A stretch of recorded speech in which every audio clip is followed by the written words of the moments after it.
행복한 교회 승리하는 성도 여러분, 하루의 성경 한 장 묵상, 그리고 또 저와 함께하는 5분 메시지 30분 기도, 믿는 사람으로 하여금 기도와 말씀 가운데 성숙하게 하는 함께하는 153 시간에 오신 것을 환영합니다.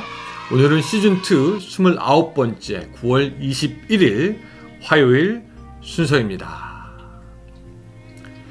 코로나 여파가 큰 것 같기는 합니다. 사실 정말 크기는 하죠. 뉴스를 보니까 뉴욕 이야기인데, 뉴욕 맨해튼 지역의 그 스타벅스 점포가 44개가 영구적으로 문을 닫았다라는 뉴스가 나왔습니다. 그 뉴스를 보는 순간 스타벅스도 문을 닫는 매장이 생기는구나 라는 생각이 들더라고요. 스타벅스도 문을 닫구나. 실제로 그 미국의 그 소비 심리가 10년 만에 최저치를 기록했다, 그렇게 뉴스에도 나오고요. 왜냐면은 그 사람들이 극심한 인플레이션 속에서 어두운 경제를 전망하고 있기 때문에 그렇게 된다. 그러니까 이런 시기에 사실 앞으로는 잘 될 겁니다 라고 누구가 쉽게 이야기하지 못하게 될 것 같습니다. 다들 그저 막연하게 불안해하는 시기가 아닌가 싶습니다. 여러분들은 좀 어떠십니까? 여러분, 기차로 긴 터널을 지나갈 때 뒤를 보는 것은 의미가 없고 옆에 보는 것은 필요가 없습니다. 그저 어둡기만 하지요. 그러나 앞에 비록 조그맣지만 빛이 들어오는 출구를 보고 달려가는 그 기차, 달려가는 사람에게는 소망이 있습니다. 왜? 결국 그 빛을 통해서 터널을 나올 수 있기 때문입니다.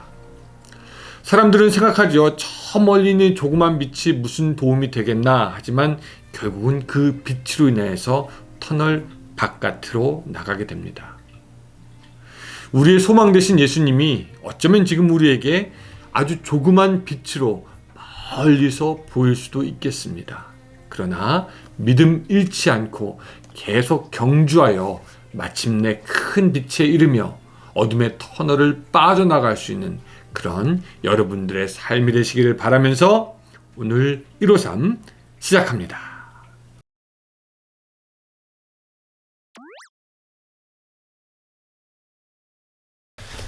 네, 오늘 말씀은요, 마가복음 드디어 1장 21절부터 28절까지의 말씀인데요. 여러분들 다 같이 펴서 읽어주시기 바랍니다. 마가복음 1장 21절부터 28절까지의 말씀. 자, 제가 읽어 내려가겠습니다.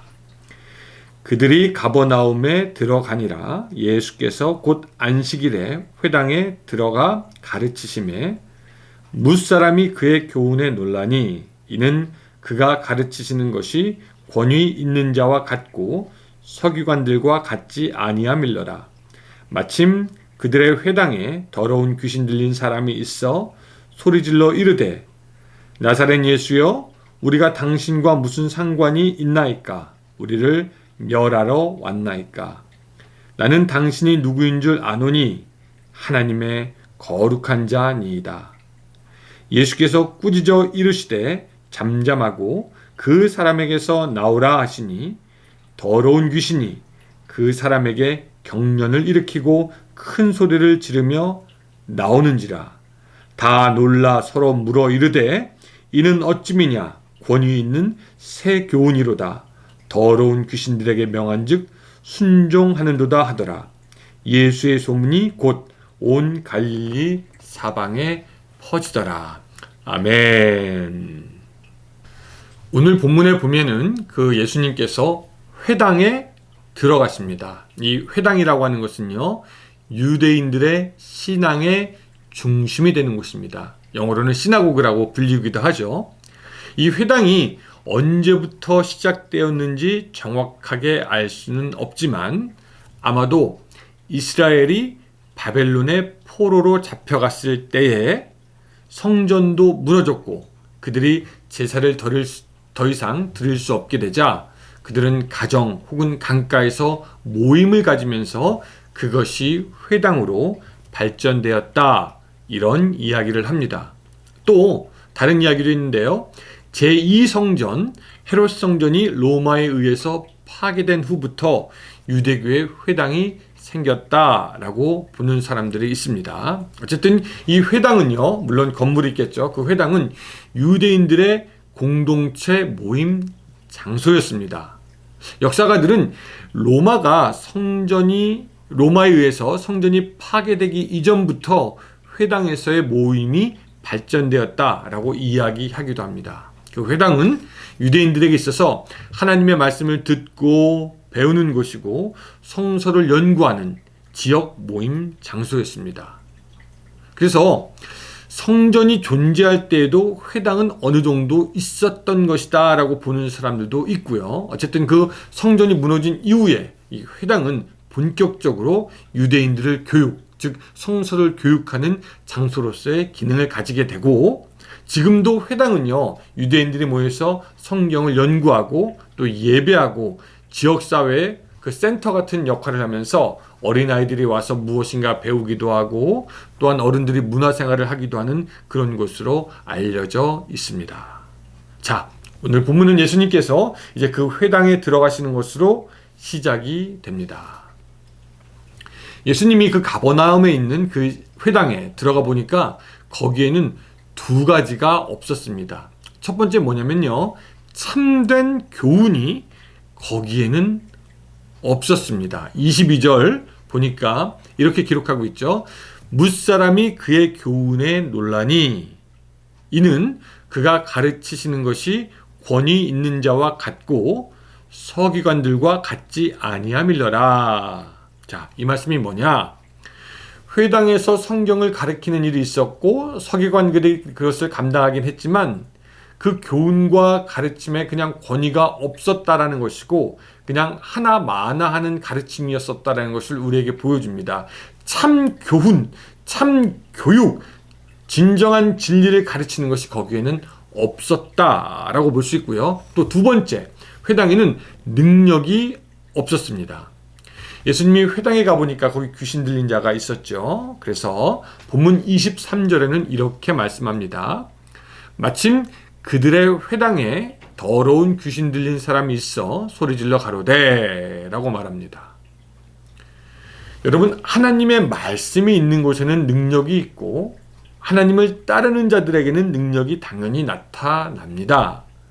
하지만 그곳에는 어떤 하나님의 능력이 나타나지 않은, 말씀의 권위도 없고 말씀의 능력도 없는 그저 죽은 모임이었다라는 것을 우리가 알 수 있습니다. 그냥 서기관들이 죽은 가르침을 가르치는 곳이었다. 저는 이 회당의 모습을 보면서 현대의 교회를 생각해 봅니다. 지금의 교회들 안에는 참된 가르침과 교훈이 있는가? 미국에 와서 이제 아이를 키우면서 아이들이 하이퍼 액티비티죠. 하이퍼된다라는 말을 배우게 되었습니다. 예를 들어서 막 설탕이 많이 있는 것을 주거나 또 혹은 의도치 않게 카페인이 들어가 있는 음식을 아이들에게 주고 나면은 아이들이 갑자기 붕붕 뛰고 난리치고 힘을 주체 못하고 왔다 갔다 하고 말이 많아지고 그런 경우가 생기고 한국말로는 생난리를 친다 이렇게 이야기하는 기간도 있는데, 그렇게 하이퍼된 기간이 지나면 아이들은 푹 처지게 되고 지치게 되고 오히려 힘을 잃게 되고 넋을 놓게 됩니다. 어른들도 마찬가지인 것 같아요.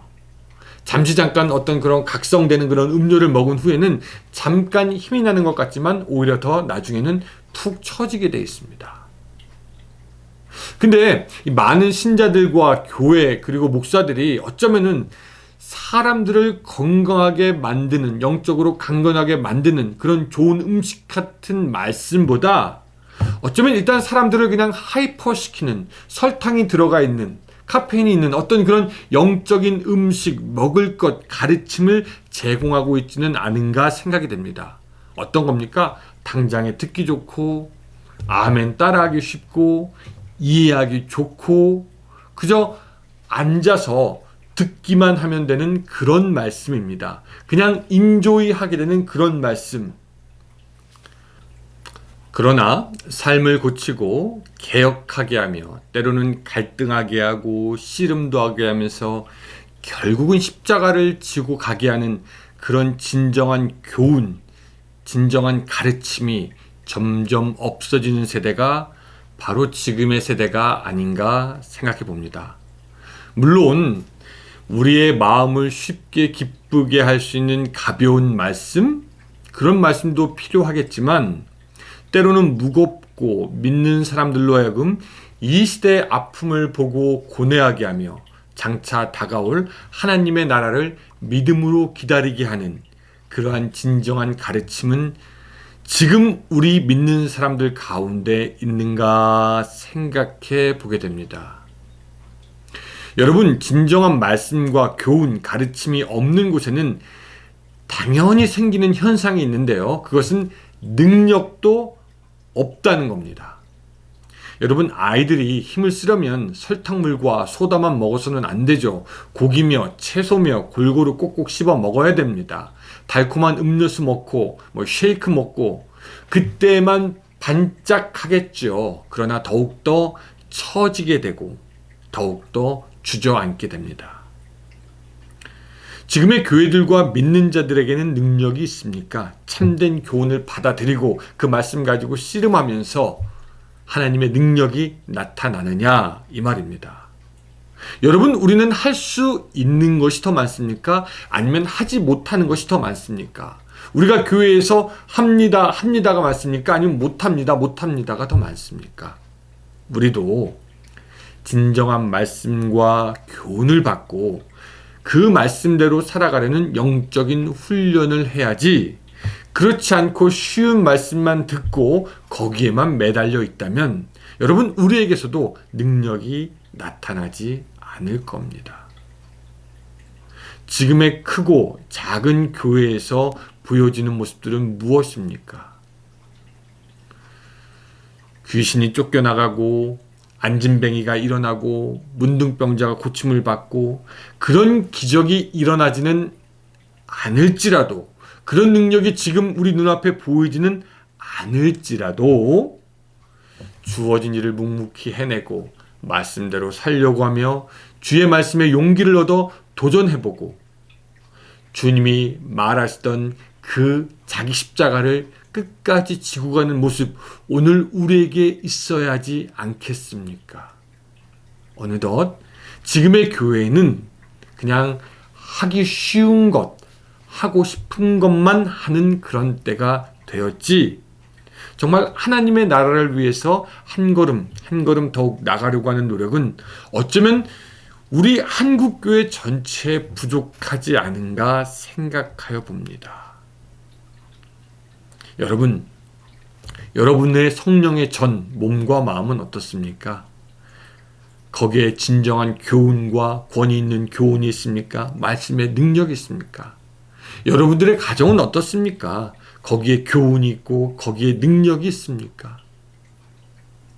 여러분, 우리 교회에 가르침이 있고 능력이 있습니까? 우리 모두에게 예수 그리스도가 더욱 필요한 줄로 믿습니다. 예수님, 우리 안에 들어와 주셔서 우리 안에 말씀하여 주시옵소서. 그리고 그 말씀으로 당신의 능력이 나타나게 하여 주시옵소서. 가버나움의 회당에는 예수님이 필요했고 오늘 우리의 교회와 가정에도 예수님이 필요합니다. 우리 속에 더러운 귀신들이 소리 지르면서 우리를 유혹하고 죄로 몰고 가려고 할 때 그것을 꾸짖고 내쫓는 예수 그리스도의 말씀과 능력이 필요하다라는 것이죠. 더 이상 쉬운 말씀, 더 이상 그냥 쉽게 아멘할 수 있는 그런 말씀이 아니라 강한 주님의 말씀, 그 말씀의 능력에 붙들리고 그 붙들림으로 말미암아 능력이 오늘 우리 가운데 나타나야 한다라는 것이죠. 오늘 하루 살아가면서 예수님을 더욱더 구하는 그런 하루가 되었으면 좋겠습니다. 이렇게 기도해보면 어떨까요? 주님, 오늘 우리에게 오시옵소서, 말씀을 주시옵소서, 능력을 베풀어 주시옵소서. 여러분들의 삶의 자리가 바로 주님의 임재의 현장이 되는 놀라운 역사가 일어나게 되기를 주님의 이름으로 축원합니다. 기도하겠습니다. 사랑과 은혜가 충만하신 하나님 아버지, 가버나움 회당처럼 오늘 우리는 어쩌면 말씀이 없고 능력이 없는 그런 사회에서 살고 있습니다. 하나님, 우리의 가정, 우리의 교회, 우리의 마음, 주님께서 오셔서 말씀하여 주시고 교훈 주시고 능력 있는 새 교훈으로 능력이 오늘 우리 가운데 나타날 수 있도록 주여 도와 주시옵소서. 예수 그리스도의 임재하심과 하나님의 나라에 함께하는 역사가 우리들 삶 오늘도 붙잡아 주셨기를 간절히 바라옵고 나오며 예수님의 이름으로 기도드리옵나이다. 아멘. 네, 감사합니다. 오늘 여러분 함께 해주셔서 감사하고 우리는 수요일 쉬고 목요일날 또 여러분들 마가복음으로 만나도록 하겠습니다. 여러분 오늘도 좋은 하루 되세요. 해피 추석입니다.